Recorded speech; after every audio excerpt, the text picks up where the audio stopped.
France Paraguay match ঘিরে প্যারিসে শুরু হয়ে গেছে ফরাসিদের উৎসব। সেখানে আছেন সহকর্মী লুৎফুর রহমান বাবু, সরাসরি যাচ্ছি তার কাছে। বাবু,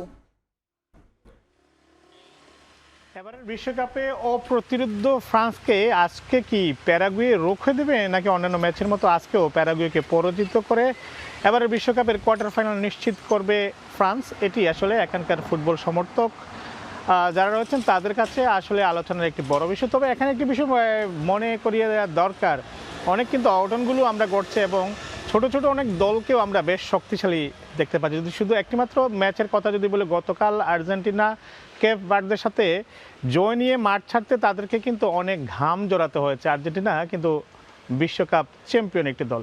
সেক্ষেত্রে আজকের ম্যাচে কোনো অঘটন ঘটে কিনা সেটি নিয়েও আলোচনা রয়েছে। তবে ফরাসি ফুটবল সমর্থকরা মনে করছেন এবারের বিশ্বকাপে অপ্রতিরোধ্য যে দল, হট ফেভারিটের শীর্ষে যে দলটি রয়েছে অর্থাৎ ফ্রান্স, এবং ফ্রান্সের সবচেয়ে বড় শক্তি রয়েছে তাদের আক্রমণভাগের 3 খেলোয়াড়, কিলিয়ান এমবাপ্পে, ওসমান দেম্বেলে, অলিজের মতো খেলোয়াড়রা যেখানে রয়েছেন, সেখানে আসলে কোনো দলই, এখানকার সমর্থকরা প্রত্যাশা করছেন যে শুধু প্যারাগুয়ে অন্য কোনো দলই আসলে তাদের সামনে দাঁড়ানো বেশ কঠিন হয়ে পড়বে। বিশেষ করে কিলিয়ান এমবাপ্পের কথা আলাদা করে বলা হচ্ছে যে কোনো দলের রক্ষণ বা গুড়িয়ে দেওয়ার জন্য কিলিয়ান এমবাপ্পের যথেষ্ট, এবং কিলিয়ান এমবাপ্পে যদি তার সেরাটা দিতে পারেন তাহলে যে কোনো দলের বিরুদ্ধে ফ্রান্স জয় নিয়েই আসলে মাঠ ছাড়বে। এবং এবারের বিশ্বকাপে এখন পর্যন্ত সবকটি ম্যাচেই আসলে জয়লাভ করেছে ফ্রান্স। এবং কিলিয়ান এমবাপ্পের কথা যদি আলাদাভাবে বলি, বেশ কিছু রেকর্ড কিন্তু তার ঝুলিতে রয়েছে। বিশেষ করে নকআউট পর্বে সর্বোচ্চ গোলদাতার যে রেকর্ড সেটি তার ঝুলিতে, এবং ফ্রান্সের হয়ে ১৭তম ম্যাচও তিনি ইতিমধ্যেই খেলা তার শেষ হয়েছে। এবং কোচ দিদিয়ের দেশম একটু সতর্ক করে বলেছেন তার ছেলেরা যারা রয়েছে তারা যদি তাদের সেরাটা দেয় তবে ভালো ফল নিয়ে তারা মাঠ ছাড়বে, তবে প্যারাগুয়েকে একেবারে ছোট করে দেখার নয়। আপনি নিশ্চয় জানেন যে প্যারাগুয়ে নকআউট পর্বে 4 বারের চ্যাম্পিয়ন জার্মানকে কিন্তু পরাজিত করে তারা আজকে ফ্রান্সের মুখোমুখি হচ্ছে এই শীর্ষ 16-তে।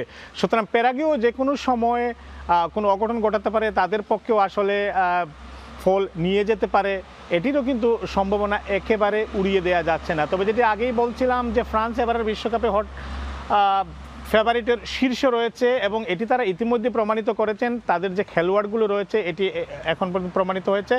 আর রাজধানী প্যারিসে যদি আমি সমর্থকদের কথা বলি, অন্যান্য যে খেলাগুলো হয় তার মতো আজকেও রাজধানী প্যারিসের বিভিন্ন বার এবং রেস্টুরেন্টগুলোতে, বিশেষ করে বিভিন্ন জায়গায় বড় পর্দায় আজকে ম্যাচ দেখানো হবে। এবং ফ্রান্সের স্থানীয় সময় রাত 11টায় সেই ম্যাচ অনুষ্ঠিত হবে, এবং বড় পর্দায় এখানকার ফরাসি ফুটবল সমর্থক যারা রয়েছেন তারা সেখানে সমবেত হবেন, এবং তারা সেখানে সমবেত হয়ে আজকের ম্যাচ উপভোগ করবেন। এবং এর আগে আমরা দেখেছি যতবার ফ্রান্স জয়লাভ করেছে তারা উল্লাস করেছেন, তারা মিছিল করেছেন, এবং প্রবাসী বাংলাদেশি যারা রয়েছেন এবং প্রবাসী বাংলাদেশি অধ্যুষিত যে এলাকাগুলো রয়েছে সেখানেও কিন্তু তারা, ফরাসি ফুটবল সমর্থক বাংলাদেশি যারা রয়েছেন তারাও কিন্তু সেখানে সমবেত হয়ে ম্যাচ উপভোগ করেন, এবং আজকেও তারা ফ্রান্স এবং প্যারাগুয়ের ম্যাচ উপভোগ করবেন। তো রাজধানী প্যারিস থেকে এই ছিল এখন পর্যন্ত আমার কাছে সর্বশেষ।